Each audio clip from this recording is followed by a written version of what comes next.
Syarat perjalanan udara dalam negeri dari dan ke Jawa Bali kembali diubah pemerintah setelah menuai kritik banyak pihak. Syarat negatif tes COVID-19 RT-PCR bagi penumpang tak lagi diwajibkan dan boleh menggunakan tes antigen. Menurut Menko Pembangunan Manusia dan Kebudayaan Muhadjir Effendi, ketentuan ini sama dengan syarat perjalanan udara di luar Jawa Bali.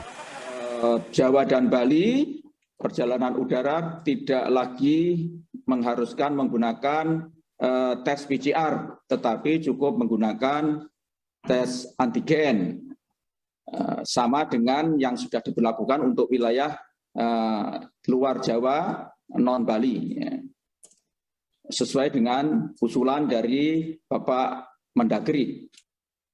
Keputusan baru pemerintah terkait syarat penerbangan dalam negeri adalah bukti vaksin minimal dosis pertama dan negatif tes RT-PCR H-3 atau tes antigen H-1. Khusus perjalanan darat dengan jarak minimal 250 km atau waktu tempuh 4 jam, pemerintah mewajibkan syarat vaksin minimal dosis 1 dan tes PCR H-3 atau antigen H-1. Syarat ini berlaku untuk kendaraan roda 2, mobil pribadi dan kendaraan umum. Khusus menjelang libur Natal Tahun Baru, pemerintah juga merumuskan pengetatan aturan protokol kesehatan untuk mencegah lonjakan kasus. Protokol kesehatan ini menjadi penting karena memang mumpung Indonesia sedang turun sekarang, kita ingin memastikan bahwa implementasi protokol kesehatan bisa kita lakukan dengan sebaik-baiknya agar tidak terjadi lonjakan lagi. Terutama nanti menghadapi Nataru dan Bapak. Sebelumnya, Panel Barus, Ketua Satgas Vaksinasi COVID-19 DPP Projo, mengkritik pemerintah atas kewajiban tes PCR untuk penumpang pesawat karena dianggap bermotif bisnis. Ya, banyak yang tidak konsisten tadi. Ya, pertama urusan antigen dan genos di masa lalu itu siapa yang bertanggung jawab? Apa ukurannya berubah ke PCR? Oke. Ya, kondisi makin baik kok.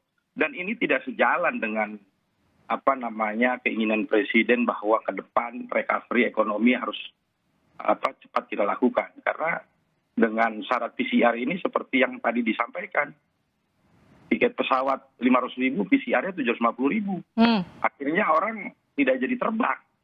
Ya. Kritik publik dengan syarat perjalanan udara dengan tes RT-PCR sebelumnya diikuti perintah Presiden Jokowi untuk menurunkan harga tes dari kisaran Rp495.000 menjadi Rp275.000. Pemerintah yang mengebut pemulihan ekonomi akibat pandemi dituntut transparan dan konsisten menerapkan peraturan di tengah kasus COVID-19 yang kini terkendali. Tim Liputan, Kompas TV.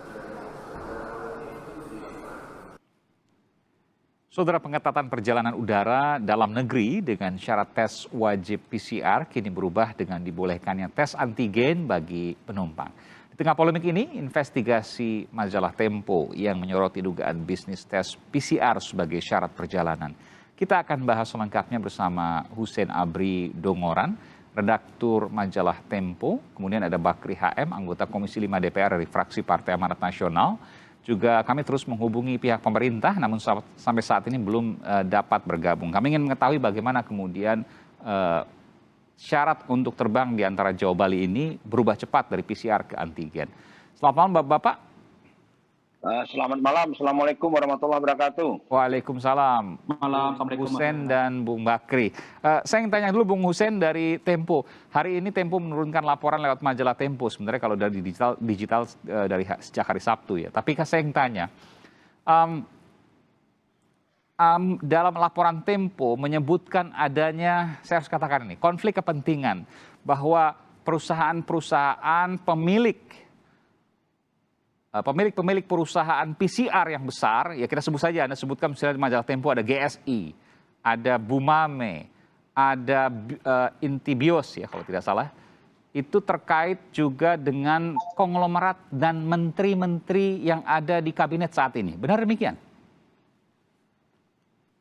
Ya, terima kasih Mas Aiman. Ya, betul majalah Tempo menerbitkan artikel mengenai investigasi PCR. Ya. Dalam sejumlah temuan kami, perusahaan-perusahaan yang membuka PCR itu ternyata berafiliasi atau dipunyai oleh para petinggi atau pejabat dan politikus di Indonesia seperti itu. Ya, ini karena menyebutkan juga perusahaan-perusahaannya di majalah Tempo ya, seperti yang saya sebutkan tadi. Betul. Sangat terang kami menuliskan itu dalam artikel bahwa sejumlah pejabat, politisi memiliki perusahaan-perusahaan yang PCR. Oke, sejauh mana laporan Anda? Karena saya mencoba untuk mencari sumbernya, Tempo kan terbiasa untuk menggunakan bahwa sumber kami dan lain sebagainya. Sejauh mana Anda bisa memvalidasi hasil temuan Anda tersebut? Hasil temuan majalah Tempo maksud saya. Ya, kami menemui sejumlah pejabat pemerintah ya dalam berdiskusi, ngobrol yang sifatnya background. Dari mereka pun kami mendapatkan clue bahwa perusahaan-perusahaan PCR itu yang membuka PCR itu banyak diisi oleh politisi, pejabat, dan pengusaha. Kalau kita bedah juga dokumen-dokumen yang kami dapat itu, kalau kita bedah tuh mereka rata-rata biasanya kayak pertambangan, tiba-tiba mengeluarkan jasa PCR, seperti itu Mas Aiman. Oke, jadi Anda juga sudah mengkonfirmasi kepada pejabat yang bersangkutan atau menteri yang bersangkutan atau konglomerat yang bersangkutan ataupun politisi yang bersangkutan terkait dengan laporan Anda? Ya, kami sudah mengkonfirmasi semuanya. Bahkan juru bicaranya Pak Luhut sudah mengkonfirmasi bahwa ada saham itu, tapi Pak Luhut tidak berperan aktif dalam PT GSI itu.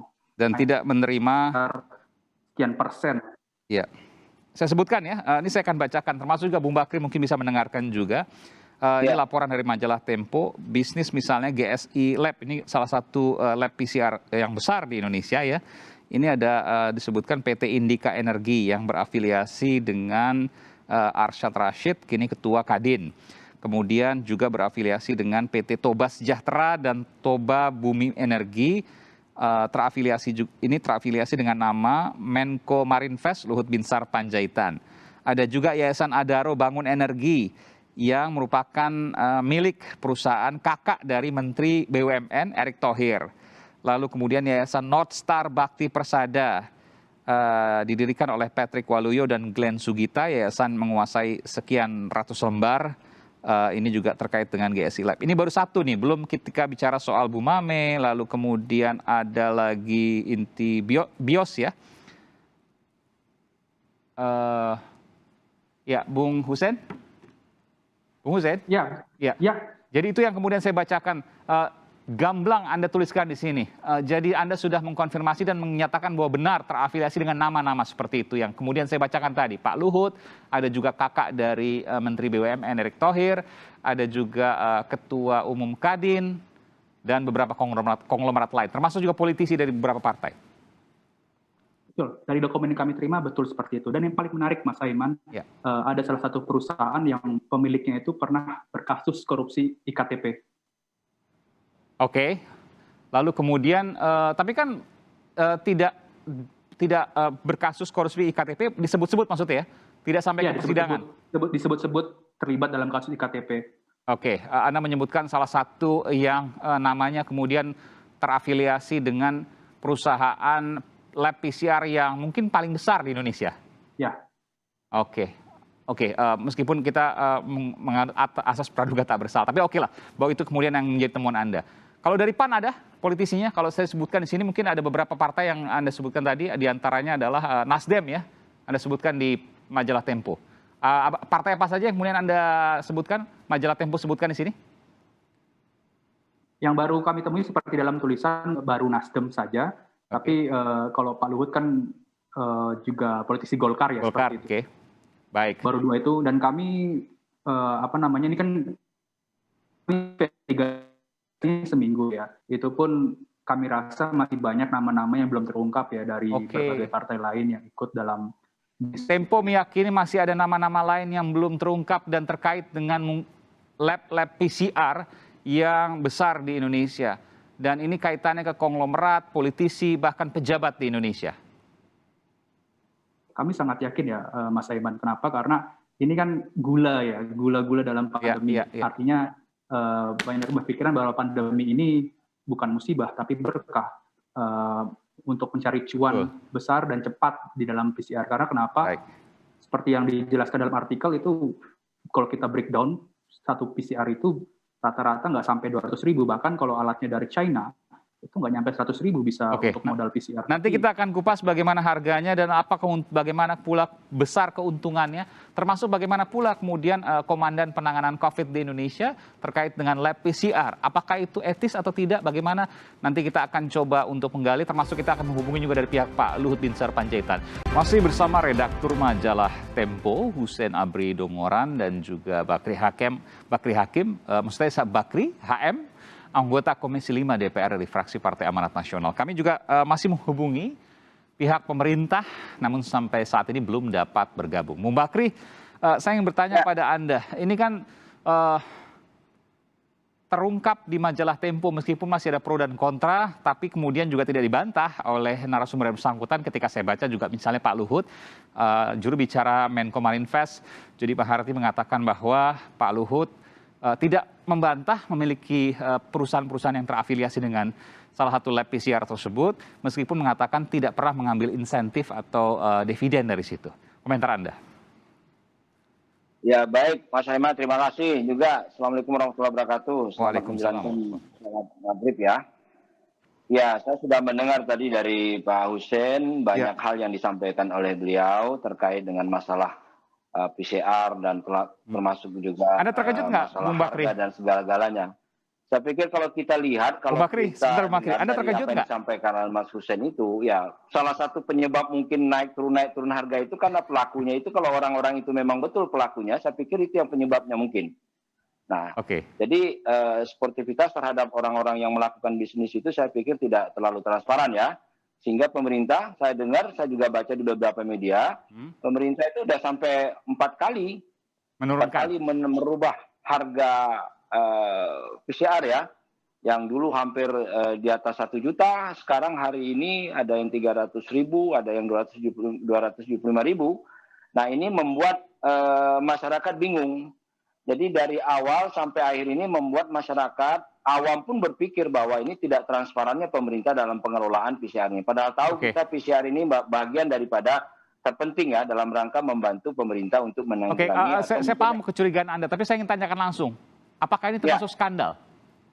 Ya, saya pikir ini perlu diusut, kalau toh memang iya ini yang mungkin menyebabkan sehingga harga itu tidak bisa transparan, sudah itu berakibat daripada harga yang mahal menjadi harga yang termurah.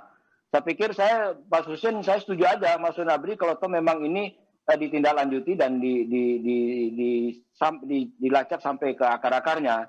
Karena kita tahu bahwa transparan ini perlu di musim COVID ini, kita berharap bahwa pelaku bisnis maupun pemerintah itu betul-betul intinya adalah bagaimana membantu masyarakat yang berdampak terhadap jiwa manusia. Apalagi jangan lagi bicara jiwa, ekonomi dan segalanya hancur, porak-poranda yang akibat daripada COVID ini. Tapi jadi kita sesalkan sekali kalau ada oknum ataupun apalagi itu pejabat negara ataupun apapun namanya, saya pikir itu perlu apa yang harus dilakukan? Apa yang harus diklarifikasi oleh pejabat yang disebut dalam majalah Tempo ini menurut Anda? Ya, saya pikir harus berani dong. Kalau toh memang mereka pelaku usaha murni, ya berani dong bicara.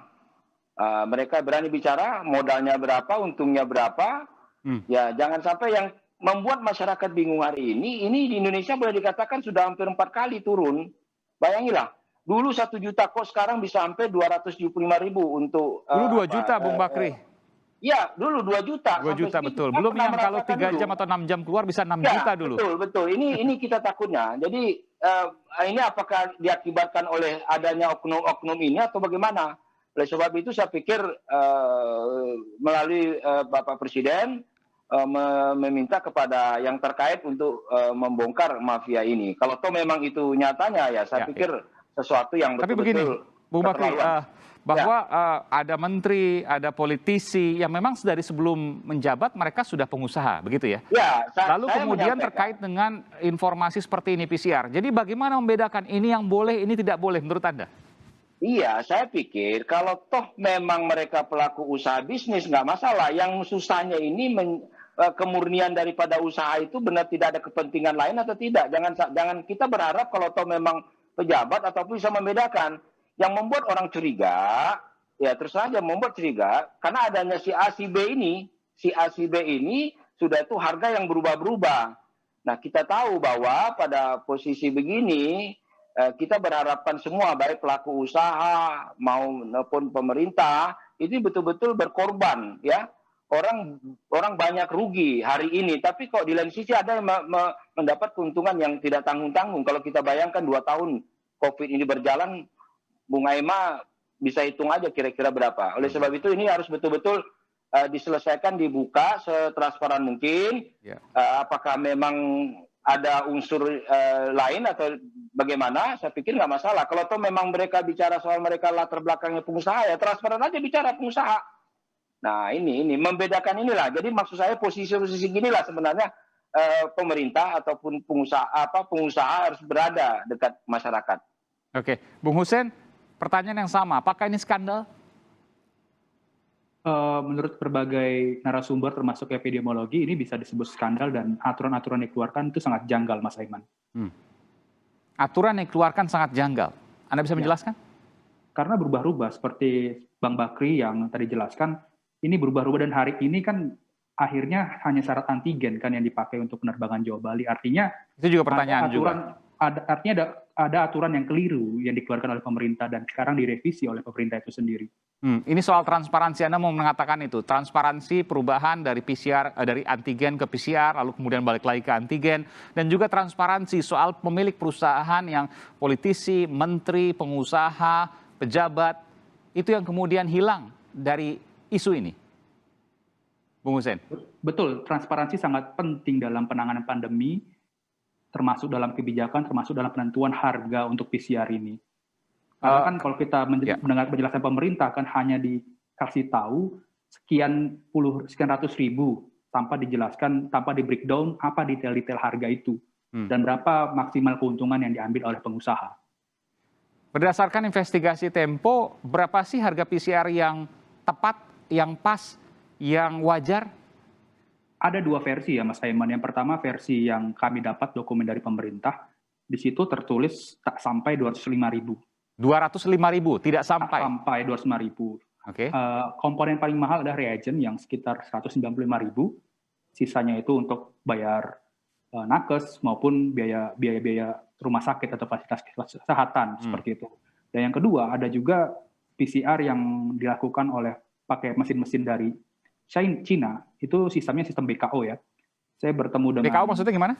Dipinjamkan alat PCR-nya. Oh, oke. Jadi nggak perlu didatangkan dari Jerman maupun Belanda. Tapi buatan Tiongkok ya? Buatan Tiongkok, betul. Itu saya ngobrol dengan pengusaha tersebut bahwa fasilitas kesehatan tidak perlu mengeluarkan uang, tapi disediakan oleh para importir.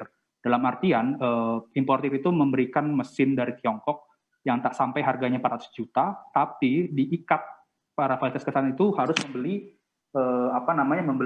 reagennya di importir dengan syarat minimal 1.000 per bulan atau 25.000 kit.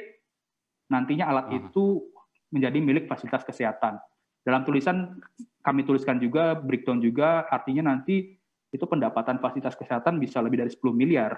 Dan kalau untuk model kedua tadi, berapa harga pokok produksinya? Berapa harga barangnya seharusnya, harga PCR-nya? Harga PCR ada 2. Kalau misalkan fasilitas kesehatan itu tidak membeli dari importer langsung, itu dijual sekitar 13.000 per reagen asal dari Tiongkok. 13.000? 13.000, itu temuan kami. Dan yang kedua, kalau misalkan diikat oleh para importer itu, fasilitas kesehatan membeli sekitar 60.000 per reagen. Oke, jadi paling mahal 60. Ini yang model kedua ya. Kalau model pertama tadi kan reagennya itu 195.000. Betul. Itu yang model konvensional lah. Yang model harus dikasih mesinnya, tapi kemudian ada keterikatan bisnis harus membeli paket dan lain sebagainya, itu bisa reagennya jadi turun Rp13.000 sampai Rp60.000. Luar biasa ini. 13.000 itu terpisah Mas Aiman. Jadi kalau yang diikat itu 60.000. Tapi kalau yang 13 itu dijual bebas, artinya kalau misalkan ada pemilik fasilitas kesehatan punya mesin sendiri, dia membeli sendiri sekitar 400 jutaan, lalu dia mencari reagennya di pasaran, itu 13.000. Oke, di luar 400 juta tadi ya? Betul. Tapi kan 400 juta kalau dikalikan nanti banyak yang kemudian menggunakan, artinya ya hanya bertambah sedikit lah. Artinya mungkin tidak sampai sekitar 50.000 lah mungkin hitung-hitungannya. Untuk reagennya? Total semuanya dengan harus membayar 400 juta alat tadi. Paling mahal tak sampai 100.000. Kalau tidak sampai 100.000 bahkan. Kalau dari pengusaha yang saya temui itu. Oke, jadi bisa menurut temuan investigasi Tempo, PCR itu maksimal Rp100.000 saja bisa itu. Itu dari hasil diskusi ya Mas Aiman, tapi dokumen dari pemerintah tertulis tak sampai 25.000. Tidak sampai 205.000. Jadi dokumen tertulis resmi pemerintah tidak sampai 205.000, tapi hasil investigasi Tempo berdasarkan diskusi dengan beberapa pengusaha dan lain sebagainya, dengan mengetahui sistem bisnisnya dan lain sebagainya, itu tidak sampai 100.000 atau maksimal Rp100.000. Dengan catatan alat dari Tiongkok. Dengan catatan dan itu reliable, dan itu alatnya cukup mumpuni untuk melakukan tes PCR seperti juga alat-alat yang lain. Itu masih debatable Mas Aiman, karena kenapa? Karena kalau alat dari Tiongkok itu cuma sekali ekstraksi, dan itu pun yang sangat-sangat kami khawatirkan. Artinya jangan-jangan ada false positif dalam PCR ini. Oh, itu masih dalam pro dan kontra. Pro dan kontra. Pro dan kontra. Tapi banyak bahwa sekali yang menggunakan mesin-mesin itu. Tapi ketika menggunakan dokumen resmi dari pemerintah pun, maka sekitar Rp200.000. Ya. Oke, saya ke Bung Bakri. Bung Bakri, kalau bisa Rp200.000, kenapa harus Rp275.000? Nah, itulah sebabnya. Itu kalau kita bicara, artinya kita bicara yang digunakan oleh orang yang berangkat ke pesawat, melalui apa. Ini bagaimana kalau pemerintah sendiri yang menggunakan alat itu, berapa harganya? Nah, itu lebih dahsyat mungkin saya pikir di sini. Pasti Anda memperkirakan di bawah 200.000. Iya. Jadi ya, saya pikir bahwa saya melihat begini, Mas. Saya melihat begini bahwa ketidakterbukaan pemerintah dari awal sampai hari ini. Jadi saya menyambut apresiasi baik sekali oleh Pak Presiden dari harga yang tinggi sampai hari ini yang berkisar antara 300.000, 270.000. Saya pikir mungkin banyak pertimbangan pemerintah. Nah, saya mengira ini adalah pekerjaan-pekerjaan yang betul-betul akan merugikan kita. Jadi jangan heran kalau hari ini yang kaya makin kaya, yang miskin makin terpuruk, Mas. Nah, kita rasakan hari ini. Kalau jatuh memang ada laporan-laporan kekayaan-kekayaan orang kaya di Indonesia makin bertambah, ya mungkin bagian daripada yang begini-begini. Belum lagi kita ini bicara PCR loh. Belum lagi bicara-bicara yang lain dalam penanggulangan COVID ini. Ya. Nah, di sinilah kita dan lain minta. Sebagainya. Wow, itu sudah terbukti itu. Jadi oleh sebab itu, kita berharap sudahlah, jangan sampai ini diteruskan. Cukuplah penderitaan ini, jangan sampai, apalagi COVID, pandemi sekarang sudah mulai menurun. Nah, jangan lagi kita bermain-bermain dengan hal-hal begini. Ini akan Bung Bakri, jadi apa yang akan dilakukan DPR soal ini? Ini kan tidak bisa didiamkan saja, harus diklarifikasi, harus ada transparansi, dan DPR punya peran juga di sini. Saya akan coba mengajak teman-teman nanti di DPR, apakah itu di Komisi Kesehatan, ya Komisi 9, ataupun di Komisi 5 di infrastruktur ataupun apa, nanti kita akan coba menyampaikan, kita akan memanggil, karena ini betul-betul menyedihkan gitu. Menyedihkan dalam situasi kondisi yang susah hari ini, tapi ada juga orang-orang yang mencoba. Sekali lagi saya bilang bahwa kita sekarang ini harus berkorban, bukan memperkaya diri gitu dalam rangka menyelamatkan bangsa ini gitu. Termasuk juga kalau nanti ada politisi PAN yang mungkin juga terlibat dalam perusahaan ini. Ya, insya Allah, mudah-mudahan kalau PAN nggak sampai ke situ, Mas. Rahmatan lil alamin deh kita ya Mas Hussein ya. Kalau seandainya pun ada, tentu akan diambil tindakan khusus juga. Saya tanyakan itu. Saya pikir insya Allah mudah-mudahan nggak ada lah. PAN jarang yang begitu-gitu, Mas. Jauh yang begitu-gitu, Mas. Nggak terpikirkan. Jangankan melakukan, terpikirkan pun nggak, Masya Allah. Oke, terakhir ke Bung Hussein. Bung Hussein, apa kesimpulan akhir dari laporan Tempo yang bisa Anda sampaikan secara singkat pada kali ini? Ya, kebijakan yang dikeluarkan oleh pemerintah untuk mewajibkan syarat PCR itu keliru. Kenapa ya? Seperti dengan temuan tadi, bahwa saya ngobrol dengan sejumlah narasumber bahwa yang untuk screening itu antigen, tidak perlu PCR. Dan yang kedua, diperlukan transparansi dalam semua kebijakan dan dalam semua penanganan pandemi. Kenapa? Jangan sampai pemain ikut menjadi wasit, dan juga kalau kita lihat ke belakang, banyak juga kasus-kasus yang terjadi kan, seperti bansos. Pandemi ini lagi-lagi yang dijadikan bancakan oleh sejumlah kalangan di negeri ini. Jangan sampai pemain menjadi wasit dan transparansi adalah harga mati. Ya, itu Mas Aiman. Baik, terima kasih Bung Bakri dari fraksi Partai Amanat Nasional PAN, dan juga Bung Hussein Nungoran dari majalah Tempo yang telah menurunkan laporan terkait dengan cuan atau untung dari PCR, bisnis PCR ini. Terima kasih Bung Hussein dan juga Bung Bakri, sehat selalu.